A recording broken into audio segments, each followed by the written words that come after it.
Yes, Social Security just changed, and the truth about these changes is more complex than anyone is telling you. They passed legislation that will reduce taxes for some Social Security recipients, but not in the way most people think. Some of you might save thousands on your tax bill this year. Others will see absolutely no difference, and many don't even realize they were never paying these taxes to begin with. Here's what's shocking. While everyone celebrates tax relief, the same changes are quietly accelerating the trust fund crisis that threatens to cut everyone's benefits by 24% within a decade, and most beneficiaries have no idea which impact will affect them more. Drop your current monthly Social Security benefit amount in the comments below. What I'm about to reveal affects different income levels in completely different ways, and I need to know who's listening. You probably caught glimpses of the headlines: historic tax relief for seniors, no tax on Social Security, biggest win for retirees in decades. But what the headlines don't tell you is the complicated truth behind these changes.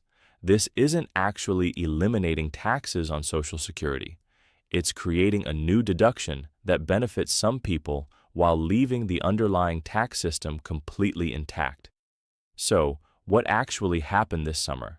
The story starts with what looked like a straightforward campaign promise: eliminate taxes on Social Security benefits completely. But the legislation that actually passed does something entirely different and much more limited. Instead of eliminating Social Security taxes, they created a temporary $6,000 deduction for people over 65. That deduction phases out completely if you earn more than $75,000 as an individual or $150,000 as a couple. And here's the kicker. About 2/3 of Social Security recipients already weren't paying these taxes anyway because their incomes are too low. Here's where the plot thickens. While politicians claim this helps 88% of Social Security recipients, the reality is far more complicated. The people who benefit most from this change aren't the seniors struggling to make ends meet. They're the ones who are already financially comfortable. Let me break down who actually wins from this tax change. If you're receiving Social Security and have other income that puts you above $25,000 as an individual or $32,000 as a couple, you might see some tax relief. If you're in the $50,000 to $75,000 income range with Social Security benefits, you could save $1,000 to $3,000 annually in taxes. But here's what they're not highlighting in those optimistic projections. If you're among the majority of Social Security recipients living on fixed incomes below those thresholds, this change does absolutely nothing for you. You weren't paying these taxes before, and you're still not paying them now. The biggest concern isn't about who gets tax relief. The biggest concern is what this change does to Social Security's long-term survival. Every dollar not collected in taxes on Social Security benefits is a dollar that was helping fund the trust fund. Here's the brutal math. This tax change will reduce government revenue by an estimated $1.5 trillion over the next decade. That money was helping keep Social Security solvent.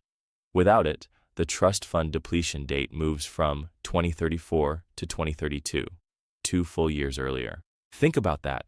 While some people celebrate saving money on taxes today, the entire system moves closer to a 24% benefit cut for everyone. Your temporary tax savings could be completely wiped out by permanent benefit reductions that affect every single Social Security recipient. But that's not even the complete picture. Here's what nobody wants to address while celebrating tax changes and service improvements.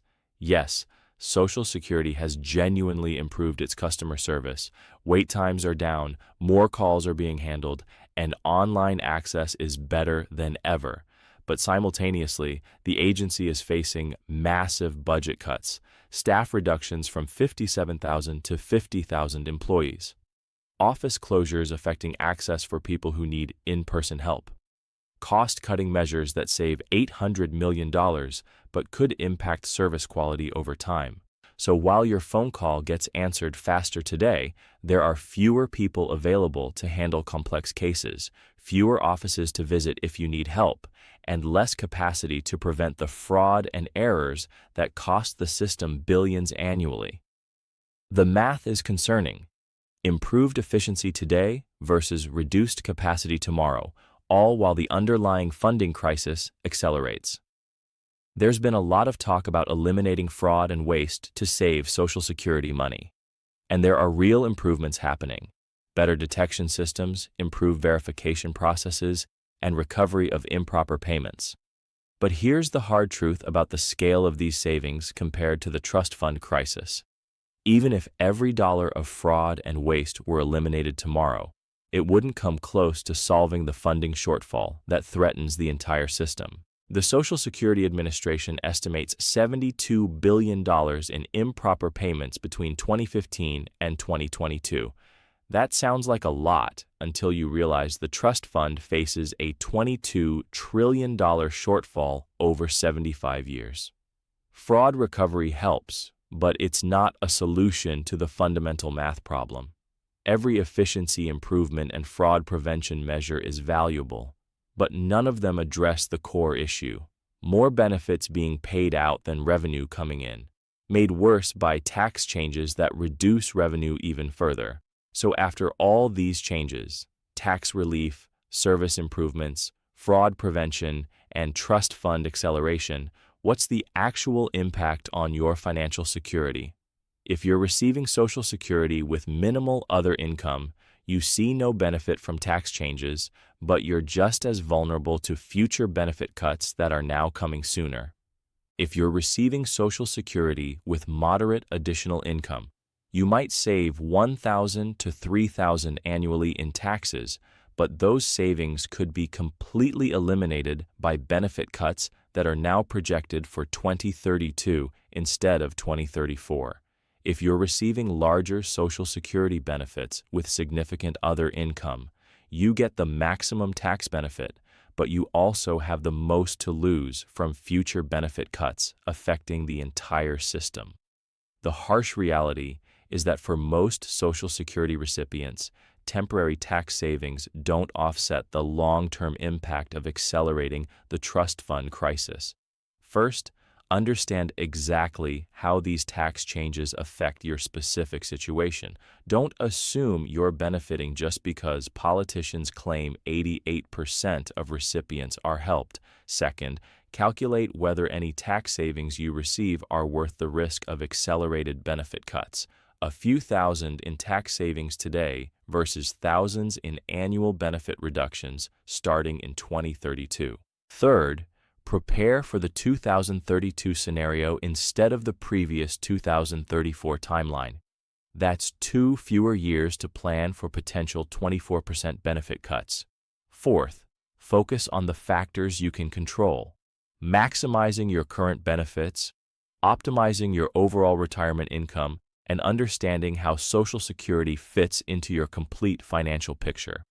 This brings us to the fundamental question every Social Security recipient faces.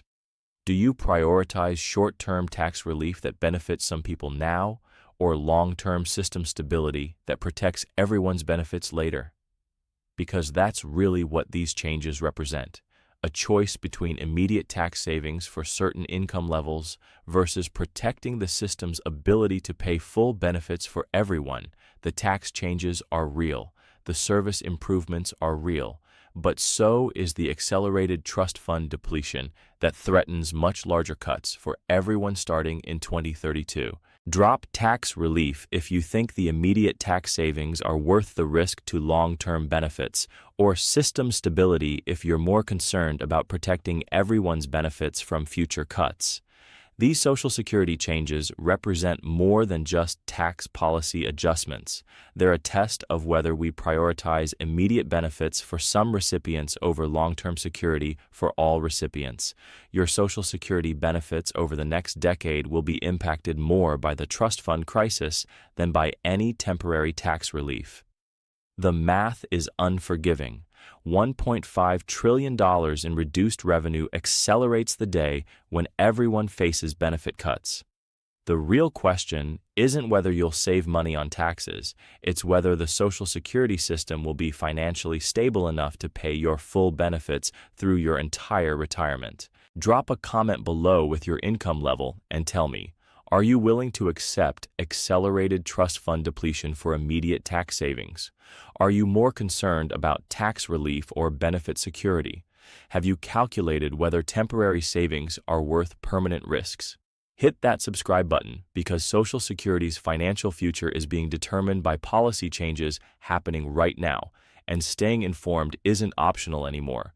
The decisions being made today about taxes and spending will directly determine whether your benefits are cut in 2032, and knowledge is your only protection against being caught off guard by changes that could devastate your retirement security.